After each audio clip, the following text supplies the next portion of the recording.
Hi, this is Robin Sharma, author of The Leader Who Had No Title, founder of the Titan Academy.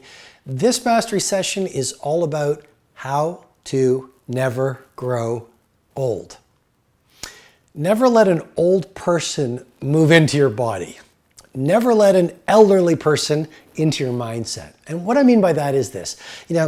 Age is just a label society puts on you. I've seen so many people, they go, I'm 50, I should think about retiring. I've seen people, I'm 60, I guess I should stop running or climbing mountains or skiing.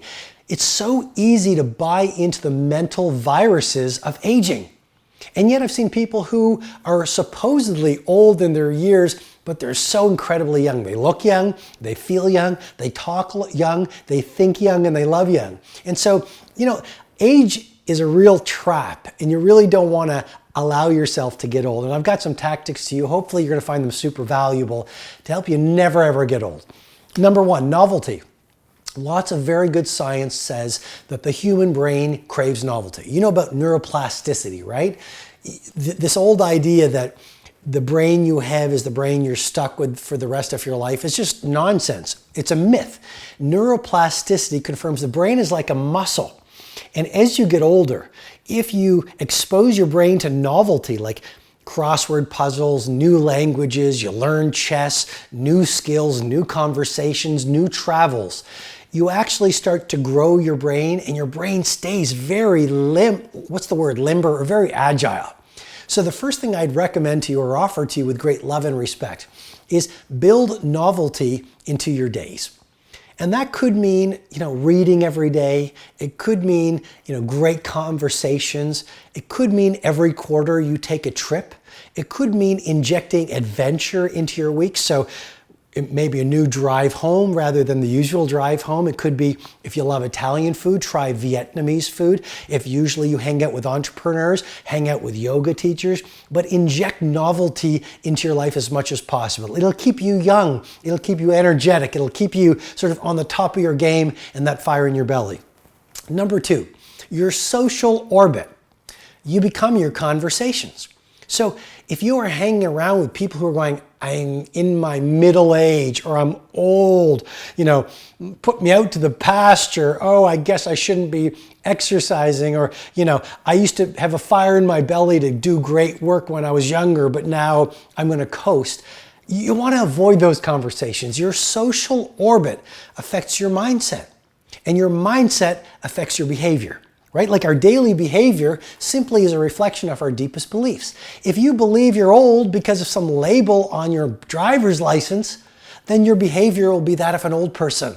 And so I'm encouraging you, hang around with young people. If you are at the top of your game, let's say you are the crafts person of your field, and you've been at it for many years. My encouragement to you, find conferences every quarter where everyone in the room is 20 years old and they've got the fire in their belly and they're innovating and they're optimizing and they're breaking rules. I guess that's what I'm saying. Hang out with rule breakers. Hang out with young people who are doing things differently. Hang out with people who think differently, eat different food, do things in different ways. So number two, really check in with your social orbit and make sure that's fueling your longevity. Number three, I really, really encourage you, number three, which is lifelong learning. Learning is a game changer when it comes to being ageless. So you can get tired and old and feeble if you stop learning. But if every day you're listening to the audiobooks, you're listening to new podcasts, you're having those new conversations, you're injecting new information within your mindset, you're really on the path to agelessness. And then the final thing I'd offer to you is service. Service is so important. You will never grow old if you have a dominant purpose to get up every morning to. There was one report I read recently, I may not get it right, I think it was the German socioeconomic panel. And it was sort of like the largest database on what makes people happy. The happiest people on the planet, those with the most zest for life, were people who had one thing in common. They all had a purpose for their life. It wasn't that they had a lot of money. There's a lot of research that says people with more money actually have more problems. I think the latest I heard was, I believe it was Sonia Lyubomirsky who said, people who make $6 million, who have a net worth of $6 million are only incrementally happier than blue-collar workers. So basically, you get to a certain level of money where more money doesn't bring more happiness or more longevity. What this database revealed was the happiest people all had some meaning and some reason and some purpose in their days. And so if you want to stay young, and if you want to stay nimble and vibrant and fully alive, find some meaning to devote yourself to. Find what I call a compelling cause that's larger than yourself to donate the rest of your years to. And that could be, you know what, you're a teacher, so it's being the finest teacher in your field, so you raise a young or influence a young generation to be leaders versus victims. You could be you could be a taxi driver, but your meaning is every day, every single person who gets into your cab, you leave them better than you found them.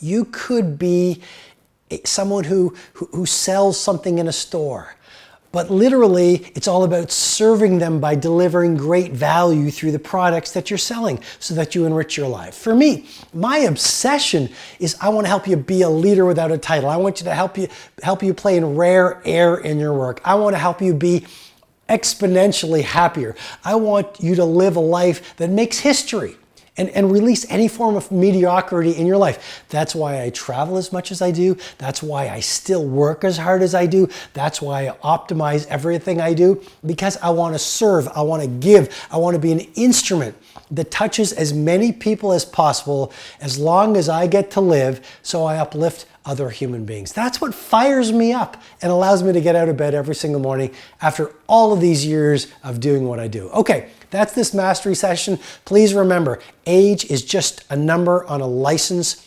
on a driver's license. Don't let it infect your mindset. Don't let it pollute your performance. You deserve so much better than that. Hi, it's Robin. I invite you to subscribe to this podcast and definitely go over to robinsharma.com for more information, tools, and resources on mastery, elite performance, and living a world-class life.